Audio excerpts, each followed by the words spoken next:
Hello, I'm Danny Hunter, Victorian Chief Executive at the Urban Development Institute of Australia.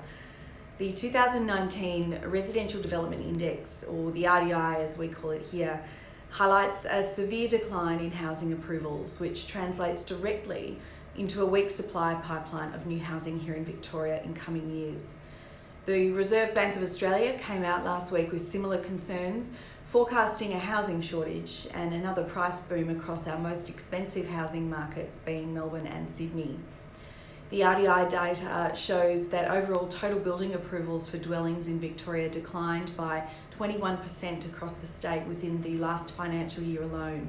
And this was largely driven by a severe decline in apartment approvals in central and in inner Melbourne. So as construction activity continues to slow, more parties are seeing past the headlines and taking note of the research and what previous property cycles tell us. The Commonwealth Bank has now also tipped an apartment shortage from 2020. The RDI found that this decline in dwelling approvals comes at a time when purchasing power for consumers is at a 10-year low. We have weak wage growth, high cost of living, and tighter lending standards, meaning that first home buyers already have it pretty tough when trying to break into the housing market.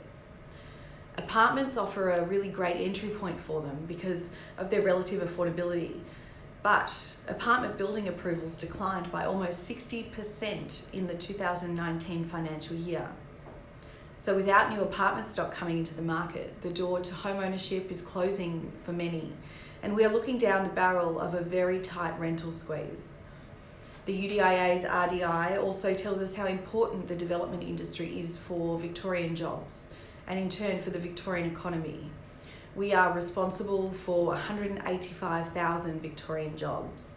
That is 185,000 people and their families who are relying on the Victorian government to take immediate action to rebuild the housing pipeline.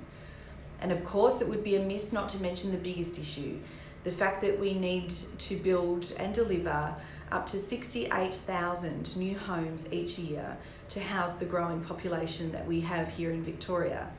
In 2 of the last 3 years, we have under-delivered on the number of new houses we need, and we need to accommodate the growing population very proactively.